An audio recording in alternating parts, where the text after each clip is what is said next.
Attention, all project coordinators who are ready to level up their careers. Are you feeling stuck in your current role, of course, and you're tired of watching, or wait, let me step back, and you're frustrated at watching others get promoted to a project manager? Do you know you have what it takes to lead projects but don't know how to show it? If that's you and you answered yes to that question, then this episode is a game changer for you. What we're going to do in today's episode, we're going to share the exact steps you need to prove your worth and potentially, and I use the word potentially and possibly, land that next promotion. Again, family, you have to do the work.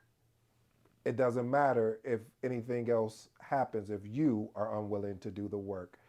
If you're new to the channel, I go by the name of ED. For all you smart and intelligent folks out there, listen, that just simply means Ed. I have an 8-point framework, and these 8 points, my goal, my mission, my job today is to unpack today's title, which is entitled How to Get Promoted to Project Manager, from Project Coordinator to Project Manager. You mind if I share a story with you?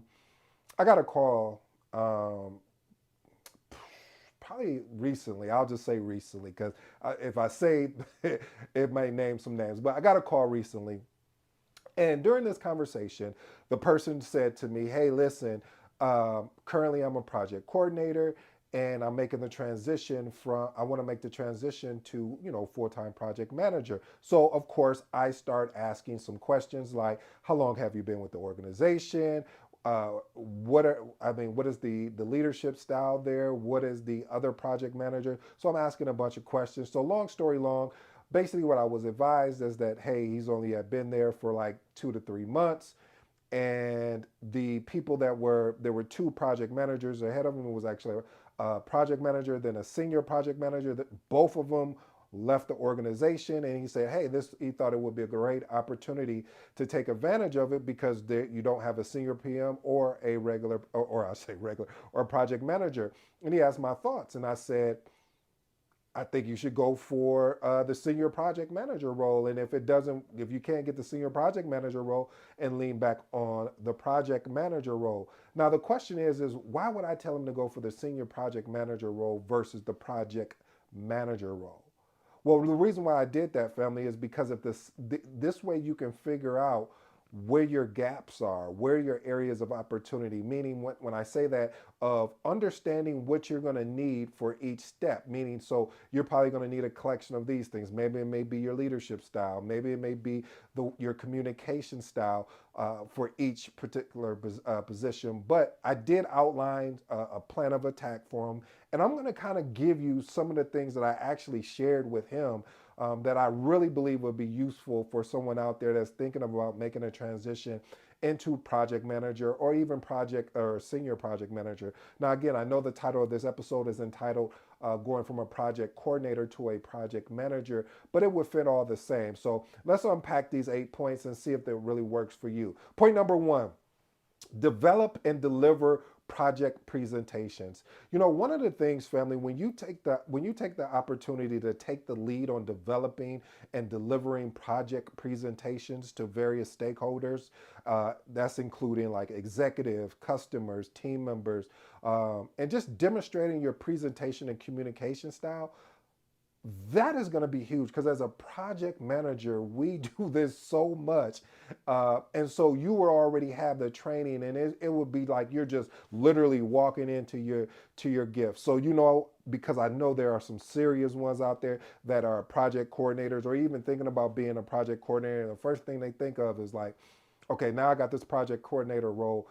What is some actionable steps to get prepared for the project management role? And I love those people. And if you're one of those people, hit project coordinator in the comments. Okay, anyway, here's an actionable step. Identify a project presentation opportunity and work with your manager as well as the project manager to develop a presentation plan that truly outlines the specific goals, audience, because you always know I say you always have to know your audience, and the content for the presentation. This is going to be key because doing this, you're going to develop best practices like, i.e., like storytelling, being able to take data and create a visualization of it. Also, the engagement of the audience, because especially with executives, you have more of a high level approach, and because they want to have more of a open conversation and ask you questions, because it goes twofold. First, they're trying to check to see if you know what you're doing when you're leading this project.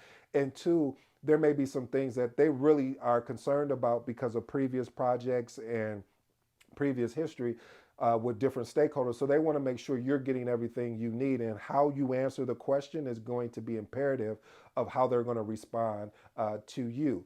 All right, point number two, resolve project conflicts. You always know I always talk about project conflicts here, because a lot of times I feel that when a project coordinator is stepping into a project manager role, they assume and they take on all conflicts, and a lot of times, coordinator is not aware of the project or the conflicts that may be going on, because if you're not paying attention, these conflicts could happen via email. You may be thinking as a project coordinator, oh, they're having a good conversation back and forth via email, but as a seasoned project manager, you want to stop that right away, because what you don't want to happen is context being misinterpreted on via email, versus if you got on a phone and you guys talk through it and then recap what the conversation is a better way to go about it. But maybe as a coordinator, you're looking at it as like, oh, they're trying to work it out. No, no, no, no. You want to stop that right away and set up a call. But let's talk about this right here, by taking on the opportunity to resolve project conflicts. And that just looks like taking the lead in identifying and resolving project conflicts. Now, this can include really around scope, resources, one of my favorites, stakeholder expectations. Because sometimes, stakeholders will have these crazy expectations, and if you don't really harness that in, it's going to be very challenging. So, and then this, by resolving conflicts, you use something that I believe is one of the key foundational principles of project management, which is problem solving. Now you're having the ability to exercise that problem solving and negotiating skills. So here's an actionable step. All of these I'm giving actionable steps because I'm really passionate when you have great or exceptional project coordinators going to that next step. I want to make sure you guys have all the tools that you need. So you probably want to listen back to this a couple more times. So identify a current or potential project conflict and develop a conflict resolution plan that outlines, or I should say outlines, I say outline, outlines the specific steps and techniques you will use to address and resolve this conflict. That is key, family. Those first two right there, like I can stop the video and I can say, well, we'll make a part two, because those two right there, being able to deliver your project presentation and being able to resolve conflicts, whew, right there, you've already done probably about 40 to 45% of the job. But there's more. Let's move on to point number three. Identify and manage project dependencies. This is something, family, having the ability to identify and manage project dependencies are going to be huge. So what does that look like? Having the ability to proactively identify and manage project dependencies. Now, this can include sort of like cross projects or cross functional dependencies. And this lets them know that you're demonstrating a systems thinking and coordination skills. I know people are like, what do you mean system? Meaning that this is my translation of it of, okay, how about I give you an actionable step first? Actionable step, conduct a dependency analysis for your current project and see if there's any key dependency that could impact your project success. Now, this includes, I want you to be cognizant of this. Now, this can include other projects, teams, and or resources. So going back to system thinking, when I look at systems thinking, in my remix way, so, right or wrong, but really I look at it for a standpoint of having the ability to create a more cohesive approach to leading your project. So if you have a project manager that's currently leading a project, and maybe they're overwhelmed, and you step in and say, hey, listen, let me help you with identifying and managing the project dependencies, and you go out and start really building relationships with people that are leading projects, project managers that are leading projects, and say, hey, this is our project. Is there anything that you guys are doing that's related to this, or anything that I need to be cognizant of when it comes to that? Let's move on to point number 4. Point number 4: manage project resource allocation. Listen, you already know the iron triangle. If I could put on the iron triangle resources, whew, I would really put resources on there, because I'm noticing in these days and times, the ability to manage and lead your resources effectively is going to be key going forward.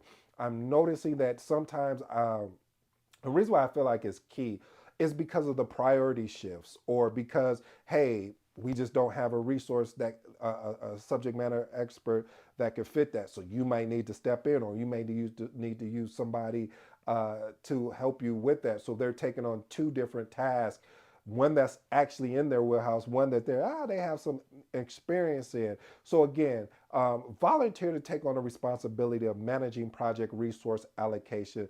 Now, this can include having the ability to identify resources needed, negotiating resource assignment. That is key. You always see negotiation and persuasion. And like I said, I think I'm going to actually do a persuasion video as well as audio around just sales persuasion as a project manager. I think that's key. And then, okay, let me continue. I get excited. I'm sorry, family. Then communicating resource status to demonstrate your resource management skills. Here's an actionable step. I said I'm going to give you 8 actionable steps. If I didn't, well, now you know. Work with your manager to identify project resource allocation that you family can take ownership of, and develop a resource management plan. Now, this can include specific processes, specific tools for tracking and communicating resource status. Point number 5: develop and implement project communication plans. Message, anytime I say message, this is the point right here. I don't care what you're doing. Please put it down. You want to pay attention here, family. The reason why is that when you have a communication plan, by taking the lead and developing and implementing, that is the key word. Don't develop it and it just be an artifact sitting on a shelf. No, develop and implement a project communication plan to ensure all stakeholders are informed. Better yet, engaged throughout the project life cycle. So here's an actionable step: identify project that needs communication plans, meaning work with the project manager to develop a plan that outlines communication goals, channels, as well as the frequency to each stakeholder group. Now let's unpack. Let's unpack. You know what a communication goal is. Like, here's a communication goal. My goal is to ensure that all meeting recaps will be sent out at 24 hours after the meeting. Channels are basically your medium of where you're going to communicate. Is this going to be via email? Is this going to be via Teams or Asana? Or are you going to put this on a SharePoint or a share file? So those are the channels. So again, family, by taking this on, because I know I have a lot of project coordinators that listen to me, which I appreciate, much respect. And those that want to be project managers, again, respect to you, because of the fact that this is going to be key for you as you're planning out your particular roadmap. Point number 6: conduct a project lessons learned event. Well, what do you mean event? Okay, listen. What you want to do, family, is volunteer to conduct project lessons learned reviews. Let me stop here. A lot of times as project managers, we're guilty of this. I've been guilty of this, and I've shared with you, because I always want to be transparent with you, is that when I would do my lessons learned, I would do it at the end of the project. And then one day I said, you know what? And it wasn't because I didn't want to do it during the project. It was the simple fact that I would get caught up in everything else, which is an excuse. So I said, no more excuses. Let's figure out how do we resolve this. And so I started keeping a track of little small things that would come up, and just kept it on an Excel document. And let me tell you the value in that, family, because sometimes when you, as a project manager, when you resolve something, you just move on. It's like, oh, we figured out a resolution to that. Yes, let's move on to the next thing. And then you may have forgotten how you resolved it, what was the actual problem. So, again, family, what I recommend to you, uh, take on, help a project manager conduct a project lessons learned and stay in tune with that project manager. Make sure that they're keeping track of the lessons learned throughout the entirety of the project. Here's an actionable item for you. Identify a recently completed project that you can conduct a lessons learned review for. After you do that, set up the meetings, and really set the course as far as around the specific goals, topics, as well as the stakeholders that's going to be part of this particular meeting. Point number 7, facilitate project meetings. You know, sometimes people think that setting up a meeting as a project manager is so easy. Like, oh, all you're doing is setting up the meeting. But what they don't talk about is the ability to stay on topic when people want to talk about everything else outside of the project or outside of business. How can you get them to shift? How can you do it in a way where it's not crass, or I should say, um, more or less of trying to push somebody to have a good conversation, because that's what you're really trying to do. But how do you do that? Well, what you do is you start the call off. You lead with authority. So what I would recommend, especially for project coordinators or people that are thinking about becoming a project coordinator that would allow them to transition into project management, you want to be able to, here's an actionable step. You want to be able to identify a project meeting that you can facilitate. This is what you want to do, family. If you're, my process was, uh, when I put together a meeting, is around purpose. What's the purpose of this meeting, and 2 to 3 outcomes that I'm trying to get out of. But if you haven't really conducted meetings a lot of times, I will say start with the basics. And the basics is, okay, this is what I'm going to do. I'm going to put an agenda together. I may have 1 or 2 PowerPoint slides, and then I will facilitate the meeting accordingly. When I hear people trying to cut each other off or whatever, I will be the one to step up and step in and say, "Hey guys, we need to respect everyone's time as they're speaking. If we can't, then I'm gonna have to set up, different type of meetings." And that has happened before, family, where you may have a group of 25 of people or more on a call, and people want to over talk, and you may say, "Hey, maybe this is too big. I'll just reduce it down to, I have a meeting over here with the people in tech, and I have a meeting over here with people in operations." So that way people won't start trying to talk over each other. Okay, point number 8, mentor and train project team members. You'll say, well, I'm just a project coordinator. How can I mentor and train anyone? Ooh, you're not thinking outside the box. But I got you. Take on a mentoring or training a role for a newer or less experienced project team members to demonstrate your actual leadership and coaching skills. Listen, if someone new, like a new stakeholder, comes onto the project, you take it upon yourself, especially if they're new to the organization, to get engaged with them and say, "Hey, let me get you, I would love to set up a one-on-one with you to get you up to speed or where the project at. I'd love to be your go-to person. If you have any questions, if I have to bring the project manager in, if it's, too in depth, I will definitely do that." But listen, this is key. I used to do this all the time. Here's an actionable step. Identify a team member who could benefit.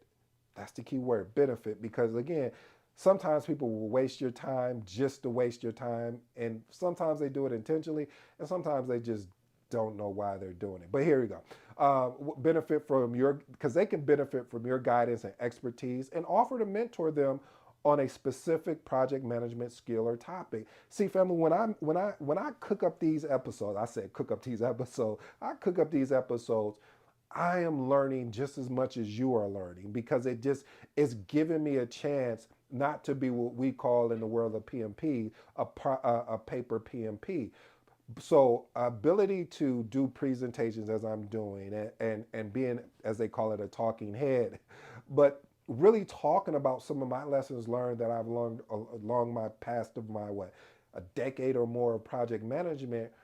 I'm giving back to the community that has really poured into me. So Again, family, look at ways that you can mentor that particular person. I have two bonuses, and the last bonus, you're definitely going to want to tune into. Volunteer for stretch assignments.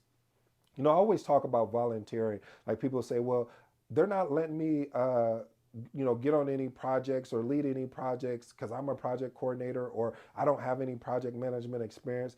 I always say, look outside of your organization where they're looking for volunteers and go to them and say, hey, I don't have enough experience in project management, but I would love to.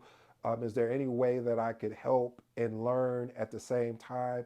And I'm giving up my time to learn from you. So this is what I always recommend. Identify a project task or deliverable that's typically handled by the project manager. And again, you're going to have to volunteer to take that on as a lead with support and guidance from your current project manager. Here's my last and final bonus, family. And this is how it's going to help you.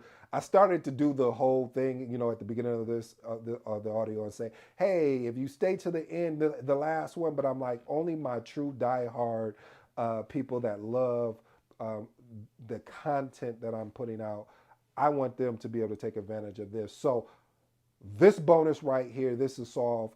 If you don't remember any of all the things I just discussed, this one is another key one. So I'm going to say, guess what? Message: schedule one-on-one meetings with your manager. Listen, family, if your goal is to be a project manager and you're currently a project coordinator, or maybe you're not a project coordinator and you want to get into project management, you want to be able to put together a roadmap. You want to put it together. And then you go into your project. I mean, you go into a meeting with your manager and say, "Hey, I'm really looking at this career field." Now, again, there's some caveats here. What do you mean, ED? First of all, you got to understand: is your organization about career growth? I can't answer that question. I've been in organizations where they're not really big on career development. I've been in other organizations where they care so much about your career development that if you don't develop in your career, you may get written up because of the fact they really care about your development. If a position is not working out for you and there's an opportunity within the organization, they would love for you to do that, especially if you have a unique skill set. What is a unique skill set? A skill set that you're willing to learn. Mhm. So I would say collaborate with your manager, put together a roadmap. And again, here I'm going to say this caveat again: you have to be in an environment which they're looking to develop you in your career, because if not, if you go to your manager and you say, hey, I want to be a project manager, and let's say you're an accountant, and they're going to be like, okay, great, well, we don't have any project management roles, and then next thing you know, they may manage you out. So you want to be caution and careful about this approach. But as you're having one-on-ones with your manager, there's ways to sell him or her to the reason why you want to be a project coordinator. A project manager. One of the ways to do it is to ask, hey, is it okay during my lunchtime, or if I come in early, can I partner with a project coordinator or project manager to learn what they're doing? Now, this is your own time, your lunchtime, and definitely before. Let's say your shift starts at 9, and you're like, hey, I'm gonna come in at 8, and I'm just gonna shadow this project manager around and see what they do. Most managers would be like, wow, yeah, I want to help you, whatever you need from me, as long as your other work doesn't slip, I'm here to support you. So again, family, if you want to know more about that, reach out to me. And again, because it's huge. I mean, there's so many different ways to attack this. If you want to get into project manager, if you're currently a project coordinator and you want to become a project manager, there's different ways to attack it. If you're not a project coordinator and you're just trying to even get into the project coordinator role, there's another way to attack that as well. So I hope you enjoyed today's episode. You know my name. I go by the name of ED. Until next time, I'm out.